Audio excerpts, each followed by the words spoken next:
YouTube पर ना पाकिस्तान के यूट्यूबर जब से बैन हुए हैं उनकी बौखलाहट खुलकर सामने आ रही है। इस दौरान बीच में युद्ध भी हो गया, अच्छी खासी पाकिस्तान को फटकार भी पड़ गई युद्ध में, लेकिन ये लोग सुधरने का नाम नहीं ले रहे हैं। हमने आपको पहले भी दिखाया है जिस तरीके से पाकिस्तान के यूट्यूबर यूट्यूब पर आने से पहले जब वो पाकिस्तान की मीडिया में टीवी पर हुआ करते थे, उनके किस तरीके के रिएक्शन इंडिया की आर्मी, इंडिया की गवर्नमेंट, इंडियन क्रिकेट टीम या पूरे भारत के लिए हुआ करते थे। इन लोगों की असलियत दोबारा फिर से आप सबके सामने निकल कर आई है। मोहसिन अली, रिजवान हैदर, सवेरा पासा या जितने भी पाकिस्तान के यूट्यूबर हैं, इनकी वो हालत है इस समय कि इनकी बौखलाहट, इंसान का असली चेहरा बौखलाहट में पता लगता है। ये बात बिल्कुल हकीकत है। ये जो इंडिया को अपने अब्बू जान बनाए हुए थे ना पिछले लगभग 3 या 4 सालों से, अब इनकी वो सारी बौखलाहट सामने निकल कर आ रही है। आज बात करूंगा, एक पाकिस्तान के दो यूट्यूबर हैं, वो वासी हबीब प्लेटफॉर्म पर बैठकर बातें करते हैं और लगभग पिछले 2 या 3 सालों से इनकी व्यूअरशिप इतनी ज्यादा है कि जिस समय ये रात को मैच के बाद लाइव आते हैं, लगभग 50 लाख इंडियन बंदा इनको देखता है। अच्छा खासा मोटी रकम भी ये कमा चुके हैं इंडिया से। सबसे बड़ी गलती यहां पर जियो हॉटस्टार ने भी की। जियो स्टार जो कि अब बन चुका है। चैंपियंस ट्रॉफी में मैंने देखा इनके कुछ क्लिप इंडिया के टीवी पर भी दिखाए गए। इतने बदतमीज, इतने बेहुदा किस्म के इंसानों को आप टीवी पर दिखाएंगे, क्या मैसेज जाएगा देश के अंदर। आज इनकी क्या हालत है ये देखिए, आप एक क्लिप देखिए किस तरीके से इन्होंने इंडियन लोगों को, इंडियन गवर्नमेंट को और सभी को, आजकल हिंदुस्तान में जितने भी लोग बैठे हुए हैं, ये गाली देने का काम कर रहा है। एक ही क्लिप देखिए, इसके बाद बात करते हैं। अरे मैं घंटे पे मारता हूँ। तुम अपनी माँ की औलाद नहीं होगे अगर तुम लोगों ने वीपीएन लगा के देखा है। बता रहा हूँ, जाओ चलो, तुम्हारी ऐसी की तैसी देखना, बैंड चौक तुम्हारी ऐसी। जाओ मोदी के टट्टों पे लटको, वरना उससे पूछो कि उसने शिकस्त खाई कैसे, घर में घुस के तुम्हें मारा कैसे, और तुमने सीज फायर ट्रम्प के टट्टे पकड़ के किया क्यों, दुनिया में छप चुका है। अबे कोई राफेल पे छुपेगा नहीं, ये बता रहा हूँ। मेरे घर के बच्चे मारेंगे वरना तेरे को पकड़ के। विशाल को जवाब दे दो। इसने पूरी इंडिया पे लानत पड़वा दी है। इसके हाथों में इंडिया का खून तलाश करो। देख लिया आपने। अब इसमें सबसे पहले तो एक काम तो इन्होंने ठीक किया है, जो ये वीपीएन लगाकर इनके पोर्टल पर जाकर यूट्यूब को देखने की कोशिश कर रहे हैं ना पाकिस्तान यूट्यूबर्स को, उनके लिए ये बहुत सही काम किया है। इन्होंने जो माँ बहन की गालियां बकी हैं, ये स्पेशल उन लोगों को बकी है सबसे पहले जो वीपीएन लगाकर वहां जा रहे हैं। वीपीएन के थ्रू इंडिया में इनकी वीडियो कुछ लोग देख रहे हैं, लोकेशन चेंज करके। लेकिन हिंदुस्तान के प्रति इनकी क्या सोच है वो आप लोगों ने दिखाई दी। क्या माँ बहन की गालियां किस तरीके से, मतलब एक कॉमन प्लेटफॉर्म पे आके ये बंदा इतनी गालियां दे रहा है। प्राइम मिनिस्टर को इसने गालियां दी हुई हैं, इसने और इसके सभी साथियों ने मिलकर। इंडियन आर्मी तक को ये नहीं छोड़ रहे हैं। राफेल राफेल इन्होंने गाया हुआ है।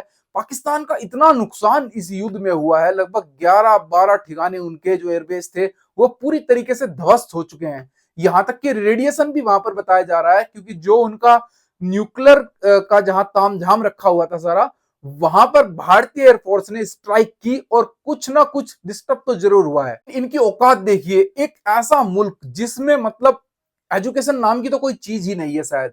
एजुकेशन अगर होती तो इनके जबान, इनके मुंह, इनकी शकल, इनकी सूरत, इनकी हालत इतनी खस्ता ना होती दुनिया में। आज अगर इनका कायदे आजम जिसको ये बोलते हैं मोहम्मद अली जिन्ना अगर जिंदा होता तो शायद खुद को बेल्ट से पीट रहा होता। वो हालत इनकी इस युद्ध में हुई है। आज से पहले जितनी भी जंग हिंदुस्तान के साथ इनकी हुई है, इनकी जो हालत हुई है वो आप सबको पता है। हिंदुस्तान को भी पता है और पाकिस्तान को भी पता है। हर युद्ध में अपनी जीत क्लेम करते हैं ये। 93,000 बंदी बनने के बाद भी इनका कहना यही है कि हिंदुस्तान को पाकिस्तान ने उस युद्ध में हराया था। तो ये तो फिर भी 2-4 दिन का जो युद्ध हुआ, इसमें ये जो जीत का जश्न मना रहे हैं। प्रधानमंत्री की सोच देखिए, एक प्रधानमंत्री से लेके एक आर्मी चीफ तक, पुराने क्रिकेटर, करंट क्रिकेटर, सब ने, इंडिया में इतने लोगों ने इस तरीके से ट्वीट नहीं किए जिस तरीके से इनके शाहिद अफरीदी ने। तो रैली तक निकाल दी, 10-20 पकड़ के लोंडे बाइक के ऊपर एक रैली निकाले जा रहा है और वहां पर अपनी जीत को दिखा रहा है कि हमारी युद्ध में जीत हुई है। मतलब इनका कोई इलाज नहीं है भाई। इतना नुकसान इनका इस युद्ध में हुआ है कि जिसकी भरपाई ये अगले 20 साल में भी नहीं कर पाएंगे। 2 दिन युद्ध लड़ा था, 2 दिन में फटके हाथ में आ गई थी। 2 दिन में करोड़ों रुपए लोन लेना पड़ गया। ठीक है, अब उस लोन लेने का नतीजा क्या होगा? आटा जो वहां 2800-3000 का मिल रहा है ना, वो सीधा 4 या 5 हजार पे पहुंचेगा। आम आदमी को ये मारने का काम कर रहे हैं पाकिस्तान के अंदर। जब से ये इसकी शहबाज शरीफ की सरकार आई है तब से बहुत बुरी हालत वहां पर है। लोगों ने खुद डिमांड की कि इमरान खान को जेल से बाहर निकाला जाए और उसको वापस प्रधानमंत्री बनाया जाए। धोखाधड़ी से इन्होंने ये इलेक्शन जीता था। कम से कम इमरान के राज में युद्ध तक नौबत तो नहीं पहुंची थी। उसने कभी ऐसा काम नहीं किया क्योंकि उसको पता था कि इस मुल्क की कितनी औकात है। लेकिन अपने नंबर बनाने के चक्कर में ये शहबाज पाकिस्तान को ले डूबेगा या यूं कहूं कि ले डूबा है। जो इनकी हालत है, हम बात करेंगे, एक हिंदुस्तान के लोगों को भी कहीं ना कहीं ये सोचना होगा, सरकार की मेहनत को खराब मत करें। गवर्नमेंट सब कुछ नहीं कर सकती। जो फौजी बॉर्डर पर लड़ रहा है, अगर और भी कुछ नहीं तो आप कम से कम पहलगाम में जो हुआ उस घटना को याद करके वीपीएन मत लीजिए। कुछ लोग वीपीएन का यूज करते हैं, लेकिन वीपीएन का यूज करके इनके यूट्यूब के प्लेटफॉर्म पर बिल्कुल मत जाइए। बिल्कुल इनको बैन कर दीजिए, भुक्का मार दीजिए। इन्होंने अच्छी खासी रकम कमा ली है हिंदुस्तान से। इतनी कम रकम ये कमा चुके हैं कि 1 2 3 साल इनका गुजारा हो जाएगा। पाकिस्तानी रुपीस की अगर बात करें तो करोड़पति ये सारे बन चुके हैं आपकी वजह से, इन हिंदुस्तानियों की वजह से। जाते क्या हो वहां करने? देख लिया ना। ये सिर्फ पाकिस्तान क्रिकेट टीम को क्रिटिसाइज कर सकते हैं, पाकिस्तान की आर्मी को नहीं। युद्ध अगर इंडिया के सामने होगा तो ये खुलकर अपने देश का समर्थन करेंगे, खुलकर आपको क्रिटिसाइज करेंगे, खुलकर प्रधानमंत्री श्री नरेंद्र मोदी को क्रिटिसाइज करेंगे, क्योंकि ये चाहते हैं कि हिंदुस्तान नीचे लगे। क्योंकि कोई इंडिया और पाकिस्तान के मैच होने की तो कोई बात ही नहीं है। अब इंडिया की कोई ऐसी अभी सीरीज भी नहीं है ताकि इनको बैठकर, क्योंकि लोग भूल बहुत जल्दी जाते हैं। सबसे बड़ी कमी यहां आती है, लोग भूल बहुत जल्दी जाते हैं। पता है इनको, लोग भूल जाएंगे 2 महीने बाद, कुछ नहीं होना। कितनी भी गालियां दे लो, कितनी मां बहन की गालियां दे लो, कुछ नहीं होना। लेकिन फिर भी क्योंकि यूट्यूब पर बैठे हुए हैं, कुछ तो करना ही है, वीडियो तो इनको बनानी है, दोनों आके बैठ जाते हैं। और इन दोनों की शक्ल देखिए कैसी है, इनको बात करने तक की तमीज नहीं है। मुझे अचंभा होता है कि जियो हॉटस्टार ने इनको चैंपियंस ट्रॉफी के दौरान मतलब दिखाया कि किस तरीके से ये क्रिकेट एक्सपर्ट के तौर पर आए। क्रिकेट एक्सपर्ट है, इनसे ज्यादा नॉलेज क्रिकेट में, चाहे इंडियन क्रिकेट की बात कर ले चाहे पाकिस्तान क्रिकेट की बात कर ले, हमें है।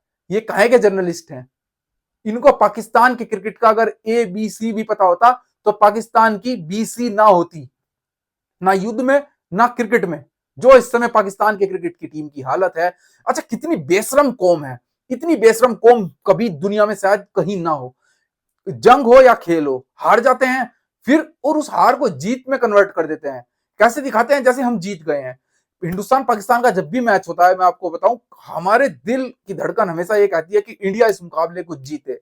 कुछ भी हो जाए, 1 रन से जीते, 1 विकेट से जीते, हम ये मुकाबला ना हारें, क्योंकि हमें पता है हार बर्दाश्त हम नहीं करेंगे इनके खिलाफ कम से कम।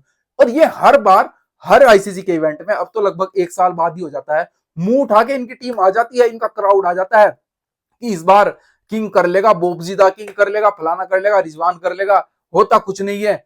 इमरान खान के जमाने से आज तक इनकी टीम की हमेशा भदपिटी है जब भी हमारे सामने आए, और फिर खुश होने लग जाते हैं कि कोई बात नहीं, अगली बार देखेंगे, गेम है ये, तो एक टीम जीतती है एक टीम हारती है। इनका बस नहीं चलता, नहीं तो ये चैंपियंस ट्रॉफी उठा के शहबाज शरीफ और मुनीर रिजवान के हाथों में थमा देते।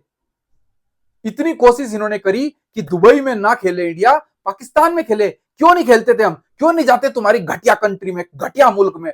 एकदम डूब के मर जाना चाहिए तुम लोगों को, जिस मुल्क में तुम रह रहे हो। आज तुम्हारा कायदे आजम अगर जिन्ना होता, वो डूब के मर जाता। कि क्या ये दिन देखने के लिए महात्मा गांधी से, नेहरू से, कि या इस चीज के लिए उसने लड़ाई लड़ी थी? अलग मुल्क चाहिए था ना, मिल गया था अलग मुल्क। क्या कर लिया? क्या उखाड़ लिया? बिकने के कगार पे हो। इधर से चाइना अपना कब्जा जमाने के चक्कर में है, इधर से अमेरिका अपना कब्जा जमाने के चक्कर में है। हुआ क्या तुमसे? कुछ भी नहीं, घंटा अपनी ऐसी तैसी करा ली तुमने। लेकिन फिर भी मैं हिंदुस्तानियों से गुजारिश करूंगा कि भाई इनके चैनल को प्लीज मत देखो। हाथ जोड़कर रिक्वेस्ट है, इनके चैनल को मत देखो। डिसलाइक दबाओ जहां भी ये दिख जाए। ये सुअर के बच्चे, हरामजादे कुत्ते, जहां भी दिखे इनको डिसलाइक का बटन दबाओ और बाहर कर दो एल्गोरिथम से।